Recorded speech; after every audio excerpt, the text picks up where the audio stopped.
Makalipas ang matagal na pagtatago, tuluyan ng naaresto ang Rank 3 Provincial Most Wanted Person ng Albay sa isang operasyon ng kapulisan sa lalawigan ng Camarines Norte.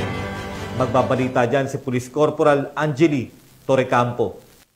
Arestado ang tinaguriang Rank 3 Provincial Most Wanted Person ng Albay ng pinagsanib na operatiba ng RID-5 RSOU Team Albay Lead Unit, RID RSOU 5 Team Camarines Norte at Legazpi City Police Station sa Purok 1, Barangay Santa Elena, Talisay, Camarines Norte. Kinilala ang suspect sa alias na Rico, 24 anyos, walang asawa at residente ng lungsod ng Legazpi sa probinsya ng Albay. Naarestong akusado bandang alas 2:40 ng hapon sa bisa ng warrant of arrest na inisyu ng RTC Branch 9 Legazpi City para sa kasong qualified rape of a minor na walang inirekomendang piyansa at acts of lasciviousness alinsunod sa Article 336 ng Revised Penal Code na may kaugnayan sa Section 5 ng Republic Act 7610 na may inirekomendang piyansang 180,000 pesos. Sa kasalukuyan, nasa kustudiya na ng Legazpi CPS ang suspect para sa kaukulang dokumentasyon at tamang disposisyon. Ang matagumpay na operasyon ay nagpapakita ng mabilis, maayos at epektibong aksyon ng kapulisan sa pagtugon sa mga kasong kriminal. Patunay rin ito ng masinsinang investigasyon at pagtutulungan ng iba't ibang unit ng PNP para sa kapakanan ng publiko at pagpapanatili ng kaayusan sa komunidad.